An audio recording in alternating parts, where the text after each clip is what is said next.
안녕하세요 여러분, 달토끼입니다. 오늘도 마음을 따뜻하게 해줄 옛날 이야기를 들려드리려고 해요. 제목은 돌다리와 젊은 선비의 깨달음입니다. 옛날 옛적 깊은 산과 맑은 강이 어우러진 어느 고을에 총명하기로 온 동네에 소문이 자자한 젊은 선비가 살고 있었습니다. 이 선비의 이름은 김학도였어요. 학도는 어릴 때부터 남다른 재주를 보였습니다.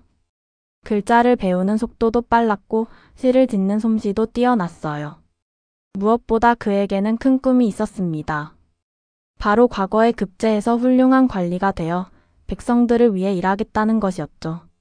학도는 이 꿈을 위해 정말 열심히 공부했습니다. 새벽 닭이 울기 전부터 일어나 밤늦게까지 촛불을 켜고 책을 읽었어요.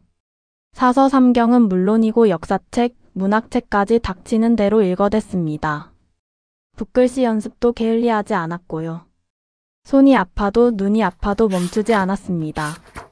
때로는 너무 무리를 해서 몸이 아픈 날도 있었지만 꿈을 이루겠다는 의지로 버텨냈습니다.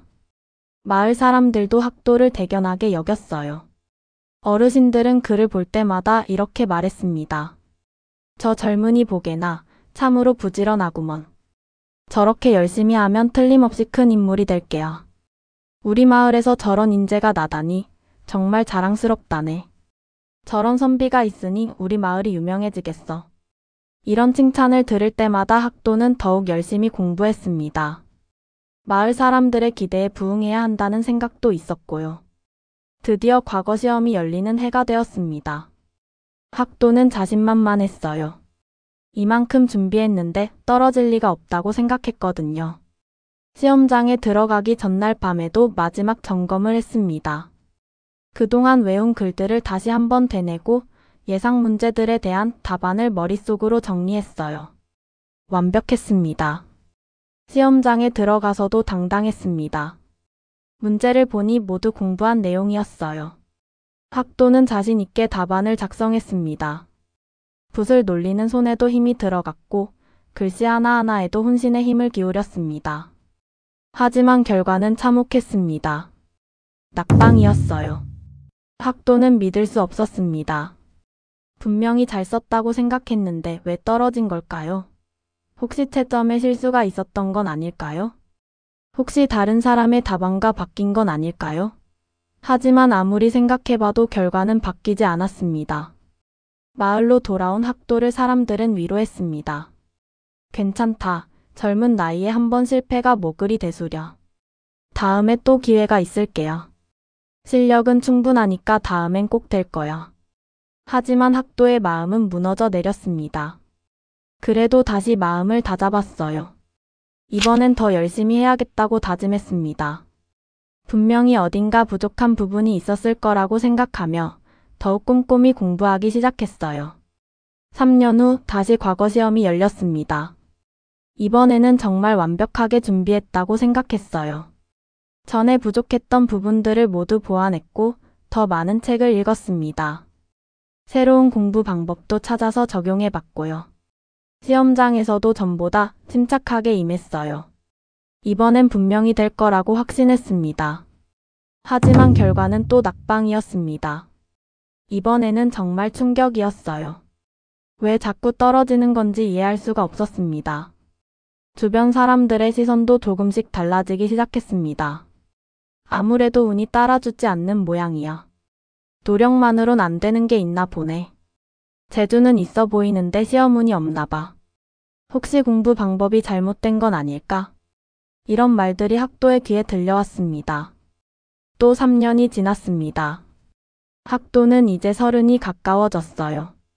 같이 공부하던 친구들은 벌써 급제해서 벼슬을 하고 있었습니다. 어떤 친구는 현령이 되었고 어떤 친구는 중앙관청에서 일하고 있었어요. 학도만 혼자 계속 공부만 하고 있었죠. 세 번째 시험을 준비하면서도 마음 한구석에는 불안함이 자리 잡고 있었습니다. 그리고 세 번째 시험 결과 역시 낙방이었습니다. 이번에는 정말 절망에 빠졌어요. 사람들의 시선은 더욱 차가워졌습니다. 아무리 그래도 3번이나 떨어지다니. 이제 그만 포기하는 게 낫지 않을까? 다른 일을 찾아보라고 하시지. 나이도 이제 어린 게 아닌데 언제까지 이럴 거냐.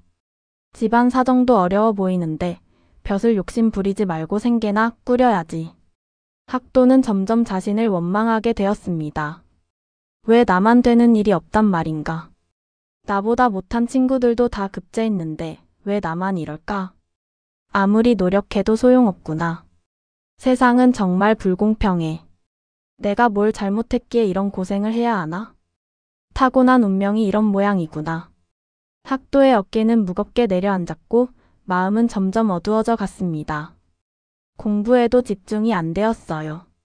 책을 펼쳐놓고 앉아 있어도 글자가 눈에 들어오지 않았습니다. 그냥 멍하니 앉아 있는 시간이 많아졌어요. 어느 날 답답한 마음을 달래려고 밖으로 나섰습니다. 마침 하늘에는 먹구름이 잔뜩 끼어 있었어요. 곧 비가 올 것 같았습니다. 하지만 학도는 상관없었어요. 비라도 맞으며 걸으면 답답한 마음이 조금은 나아질까 해서였죠. 차라리 비에 흠뻑 젖어서 몸이라도 차가워지면 이 답답함이 사라질까 싶었습니다. 발걸음이 자연스럽게 마을 앞을 흐르는 강가로 향했습니다. 이곳은 학도가 어릴 때부터 자주 찾던 곳이었어요. 마음이 복잡할 때면 늘 이곳에 와서 강물을 바라보며 생각을 정리하곤 했거든요. 강물이 흘러가는 모습을 보면 마음도 조금씩 정화되는 기분이었습니다. 하지만 오늘의 강가는 평소와 달랐습니다. 굵은 빗방울이 떨어지기 시작했고 강물은 불어나서 거세게 흐르고 있었어요. 잔뜩 흐린 하늘 때문에 주변이 어둑어둑했습니다. 평소에 잔잔하던 강물도 오늘은 무섭게 소용돌이치고 있었어요. 강 위에는 오래된 돌다리가 놓여 있었습니다. 이 다리는 학도가 어릴 때부터 있던 것으로 마을 사람들이 강 건너편으로 가려면 반드시 거쳐야 하는 곳이었어요. 평소에는 튼튼하고 안전해 보였는데 비에 젖은 지금은 있기 때문에 미끄러워 보였습니다. 조금만 잘못 디디면 강물에 빠질 것 같았어요. 학도는 돌다리를 바라보며 중얼거렸습니다. 이 다리가 마치 내 인생 같구나. 아무리 단단해 보여도 발을 헛디디면 끝장이니. 평소에는 아무 문제 없이 건널 수 있는데 비만 오면 이렇게 위험해지는구나. 그때였습니다. 다리 건너편에서 누군가가 천천히 다가오고 있었어요. 자세히 보니 허리가 굽은 한 노인이었습니다. 노인은 지팡이를 짚고 있었는데 그 지팡이로 돌을 하나하나 두드리며 아주 느린 걸음으로 다리를 건너고 있었습니다. 비가 점점 굵어지고 있었어요. 학도는 노인이 걱정되었습니다. 저렇게 느리게 가다가는 비를 다 맞을 텐데 게다가 미끄러운 다리에서 넘어질 수도 있을 것 같았거든요. 나이가 많은 노인이 저런 위험한 다리를 건너는 것도 위험해 보였고요. 학도는 큰 소리로 말했습니다. 어르신, 왜 그렇게 느릿느릿 걸으십니까? 비도 오는데 서둘러야지요. 그렇게 천천히 가시면 비에 흠뻑 젖으실 텐데요. 노인은 고개를 들어 학도를 바라보았습니다. 그리고 잔잔한 미소를 지으며 대답했어요. 젊은이, 급히 간다고 다리가 빨리 건너지는 것이 아니란다. 돌다리는 겉보기엔 튼튼해 보여도 비에 젖으면 미끄러울 수 있지. 조심히 두드리며 건너야 넘어지지 않는 법이야. 비를 맞는 것보다 안전하게 건너는 것이 더 중요하단다. 학도는 노인의 말에 귀를 기울이지 않았습니다. 요즘 모든 일이 뜻대로 되지 않아서 짜증이 나 있던 터였거든요. 게다가 노인의 느린 걸음이 답답하기만 했어요. 제가 젊고 발이 빠른데 넘어질 리가 있습니까? 저렇게 조심조심 걸으면 언제 다 건너겠어요? 어르신은 나이가 많으시니까 그러시는 거고 저 같은 젊은 사람은 빨리 갈 수 있습니다. 학도는 노인의 충고를 무시하고 돌다리로 성큼성큼 걸어 들어갔습니다. 노인에게 빨리 건너는 법을 보여주고 싶었어요. 그런데 몇 걸음 못 가서 일이 터졌습니다. 학도는 미끄러운 돌에 발을 헛디디며 균형을 잃었습니다. 팔을 휘휘 저어보았지만 소용없었어요. 그대로 풍덩 강물에 빠져버렸습니다. 으악! 살려주세요. 누가 좀 도와주세요. 강물은 생각보다 차갑고 거셌습니다. 학도는 퍼덕퍼덕 허우적거렸어요. 평소에 수영을 할 줄 알았지만 옷을 다 입은 채로 갑자기 물에 빠지니 당황스러웠습니다. 게다가 강물이 불어나 있어서 더욱 위험했어요. 물살에 떠밀려 내려갈 뻔했습니다. 다행히 강가가 가까워서 간신히 기어 올라올 수 있었습니다. 하지만 온몸이 흠뻑 젖었고 진흙투성이가 되었어요. 추위에 몸도 덜덜 떨렸습니다. 옷은 더러워져서 볼품없었고 머리카락에는 물풀이 달라붙어 있었어요. 노인은 지팡이를 짚으며 학도에게 다가왔습니다. 그리고 안타까운 표정으로 말했어요. 보았느냐 젊은이. 다리를 건너는 길도 인생을 사는 길과 같단다. 조급히 달리면 넘어진다. 천천히라도 바른 발걸음을 떼는 것이 지혜지. 젊다고 해서 무엇이든 빨리 할 수 있는 것은 아니란다. 학도는 얼굴이 붉어졌습니다. 자신의 어리석음이 부끄러웠어요. 노인의 충고를 듣지 않고 성급하게 행동한 결과가 이 꼴이었으니까요. 죄송합니다, 어르신. 제가 너무 성급했습니다. 어르신 말씀을 들었어야 했는데.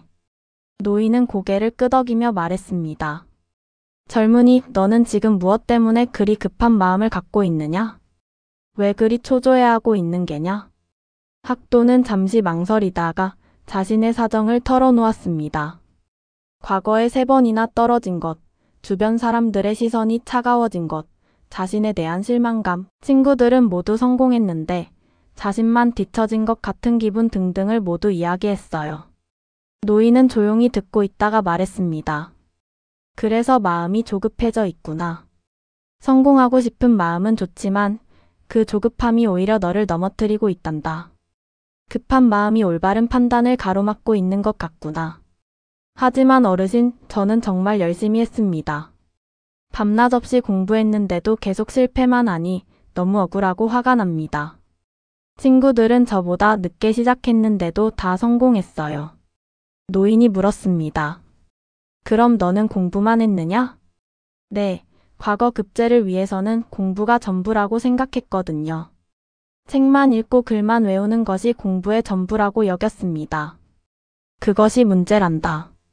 너는 목적지만 보고 달려왔지, 길 위에서 무엇을 배울 수 있는지는 생각하지 못했구나.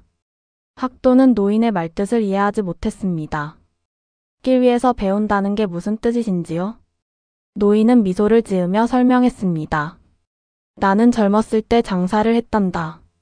처음에는 돈을 많이 벌겠다는 생각만 했지.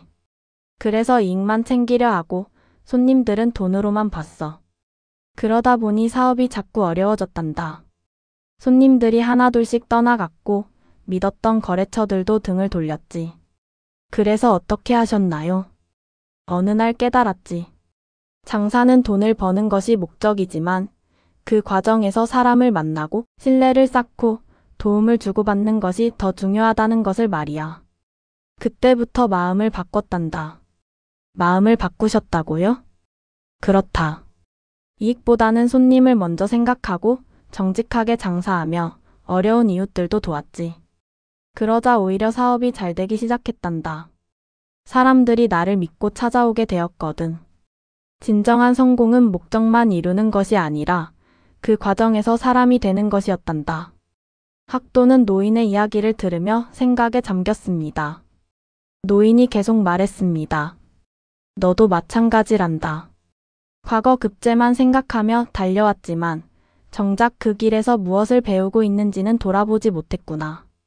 학문이란 단순히 시험을 위한 것이 아니라 사람을 기르고 세상을 이롭게 하는 것 아니겠느냐? 책 속의 지식도 중요하지만 사람들과 어울리며 익히는 지혜도 필요한 법이다. 그런 것 같습니다. 그럼 이제부터라도 마음을 바꿔보거라. 급제에만 매달리지 말고 진정한 학문의 즐거움을 찾아보는 것이다. 그리고 네가 배운 것을 다른 사람들과도 나누어 보거라. 남을 도우며 사는 것도 공부의 일부란다. 학도는 깊이 고개를 숙였습니다. 고맙습니다, 어르신. 정말 소중한 말씀을 해주셨습니다. 저는 그동안 너무 조급했던 것 같습니다. 작은 실패에도 금세 마음이 무너지고 오직 성공만을 바라보며 달려왔네요. 이제 좀 다른 방식으로 살아보고 싶습니다. 알았다면 됐다. 이제 제대로 된 발걸음을 떼어보거라. 그날 이후 학도는 완전히 달라졌습니다.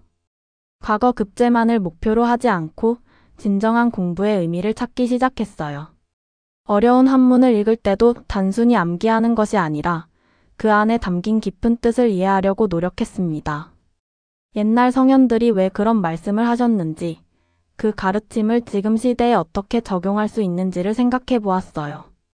무엇보다 큰 변화는 다른 사람들을 도우기 시작한 것이었어요. 마을의 아이들 중에는 글을 배우고 싶어도 형편이 어려워 배우지 못하는 아이들이 많았거든요. 학도는 이런 아이들을 모아서 무료로 글을 가르치기 시작했습니다. 처음에는 서툴렀어요. 아이들에게 어떻게 설명해야 할지 몰라서 헤매기도 했고요. 하지만 점점 요령이 생겼습니다. 어려운 내용을 쉽게 풀어서 설명하는 방법도 터득했어요. 아이들의 눈높이에 맞춰서 재미있는 이야기를 들려주며 글자를 가르쳤습니다. 아이들은 학도를 좋아했습니다. 다른 선생님들처럼 엄하게 꾸짖지도 않고 재미있게 가르쳐 주었거든요. 틀려도 화내지 않고 다시 차근차근 설명해 주었어요. 학도도 아이들을 가르치면서 큰 보람을 느꼈어요. 아이들이 모르던 글자를 깨우쳤을 때의 기쁜 표정, 어려운 문제를 해결했을 때의 뿌듯한 모습을 보면 마음이 따뜻해졌습니다. 선생님, 이 글자가 뭐예요? 이건 사랑 애자란다. 사람을 아끼고 소중히 여기는 마음을 뜻하지. 그럼 선생님도 우리를 사랑하시는 거예요? 물론이지. 너희들이 잘 자라는 모습을 보는 것이 선생님의 가장 큰 기쁨이란다. 학도는 아이들을 가르치는 것 외에도 마을의 어려운 일들을 도왔습니다. 농사일이 바쁠 때는 일손을 거들었고 마을에 다툼이 생기면 중재 역할도 했어요. 관청에 낼 문서를 대신 써주기도 했고요. 어떤 때는 이웃 마을까지 가서 도움이 필요한 일이 있으면 달려가기도 했습니다. 글을 모르는 어르신들의 편지를 대신 써주고 장터에서 속은 농민들의 억울함을 풀어주기도 했어요. 사람들의 시선도 달라졌습니다.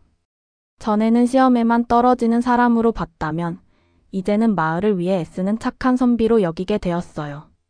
학도가 참 달라졌네. 아이들을 가르치는 모습을 보니 선생님 같아. 우리 마을에 저런 분이 있어서 든든하다. 시험은 못 봤어도 진짜 훌륭한 선비 같아. 저런 분이야말로 참다운 선비지. 하지만 무엇보다 큰 변화는 학도 자신에게 일어났습니다. 전에는 시험 결과에만 매달려서 불안하고 초조했다면 이제는 매일매일이 충실하고 의미있게 느껴졌어요. 공부도 더 재미있어졌습니다. 시험을 위한 공부가 아니라 진짜 배움을 위한 공부였거든요. 책을 읽으며 옛 성인들의 지혜를 깨닫고 그것을 실생활에 적용해보는 재미를 알게 되었습니다. 이런 생활을 3년 정도 계속했을 때 또다시 과거 시험이 열렸습니다. 주변 사람들은 학도에게 시험을 보라고 권했어요. 이번에는 꼭 될 것 같은데 그동안 많이 성숙해진 것 같으니까. 마을 사람들도 다 학도를 인정하고 있어. 이제는 마음가짐도 달라진 것 같고. 하지만 학도는 망설였습니다. 또 떨어지면 어쩌나 하는 두려움도 있었지만 무엇보다 지금의 생활이 만족스러웠거든요. 아이들을 가르치고 마을 사람들을 돕는 일이 보람 있었어요. 과거에 급제하지 못해도 이렇게 의미있게 살 수 있구나. 굳이 벼슬을 하지 않아도 사람들에게 도움이 될 수 있어. 그때 그 노인이 다시 찾아왔습니다. 몇 년이 지났는데도 여전히 건강해 보였어요. 젊은이 어찌 시험을 보지 않느냐? 어르신, 저는 이제 급제에 대한 욕심을 버렸습니다. 지금처럼 사는 것도 충분히 행복하거든요. 마을 아이들을 가르치고 사람들을 돕는 일이 제게는 더 소중해요. 노인은 고개를 끄덕이며 말했습니다. 그 마음가짐이 바로 진정한 준비가 된 것이란다. 이제 가서 시험을 보거라. 결과에 연연하지 말고 그저 네가 배운 것을 보여주면 된다. 정말 그래도 될까요? 또 떨어지면 어떻게 하죠? 물론이다. 너는 이미 가장 중요한 시험을 통과했으니까. 가장 중요한 시험이요? 인생이라는 시험 말이다. 넘어져도 다시 일어설 줄 알고 실패를 통해 배울 줄 알며 자신보다 남을 먼저 생각할 줄 아는 사람이 되었잖느냐. 그런 사람이라면 어디서든 훌륭하게 살아갈 수 있단다. 학도는 노인의 말에 용기를 얻어 시험장에 갔습니다. 하지만 이번에는 마음이 전혀 달랐어요. 떨어져도 상관없다는 마음으로 편안하게 시험을 치렀습니다. 넘어지면 다시 일어서면 되지. 나는 이미 많은 것을 배웠고 또 성장했으니까. 결과가 어떻든 나는 내 길을 걸어가면 돼. 시험 문제를 보니 이상했습니다. 전에는 그저 정답을 찾으려고만 했는데 이번에는 문제 속에 담긴 깊은 뜻이 보였어요. 단순히 외운 지식을 써내려가는 것이 아니라 자신의 경험과 깨달음을 담아서 답안을 작성했습니다. 특히 백성을 다스리는 관리의 자세에 관한 문제가 나왔는데 학도는 마을 사람들을 도우며 느낀 점들을 솔직하게 적었어요. 책에서만 배운 이론이 아니라 실제 경험에서 우러나온 진심 어린 답안이었습니다. 그리고 결과가 발표되었습니다. 이번에는 합격이었어요. 학도는 믿을 수 없었습니다. 정말 꿈만 같았어요. 하지만 가장 기뻐한 것은 마을 사람들이었습니다. 특히 학도에게 글을 배운 아이들은 선생님이 급제했다는 소식에 너무 좋아했어요. 선생님이 과거에 급제하셨대.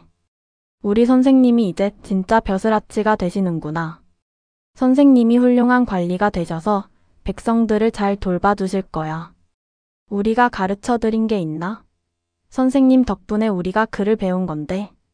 마을 어른들도 축하해 주었습니다. 그래, 이렇게 되는 거지. 진짜 실력자는 언젠가는 알아주는 법이야. 우리 마을에서 훌륭한 관리가 나왔구나. 학도는 벼슬에 나가게 되었지만 그 후에도 늘 그 노인의 가르침을 잊지 않았습니다. 조급해하지 않고 차근차근 일을 처리했고 자신의 이익보다는 백성들을 먼저 생각했어요. 어려운 송사가 있을 때도 성급하게 판결하지 않고 꼼꼼히 살펴보았습니다. 돈이 없는 백성들도 차별하지 않고 공정하게 대했어요. 때로는 자신의 봉급을 털어서 가난한 사람들을 도와주기도 했습니다. 다른 관리들은 학도를 신기하게 여겼습니다.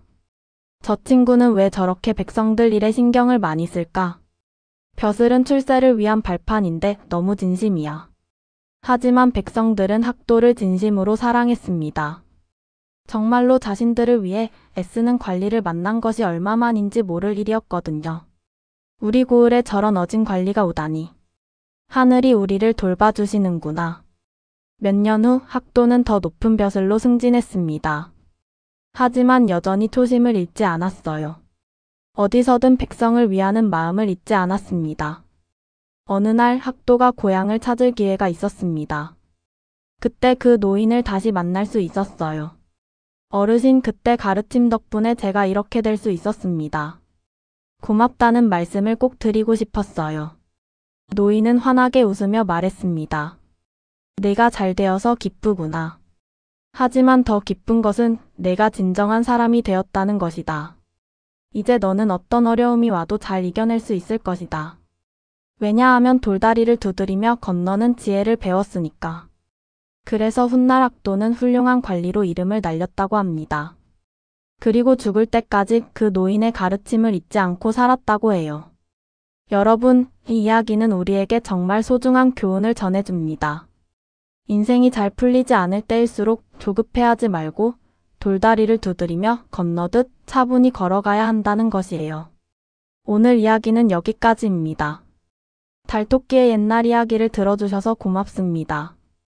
다음에도 더 좋은 이야기로 찾아뵙겠습니다.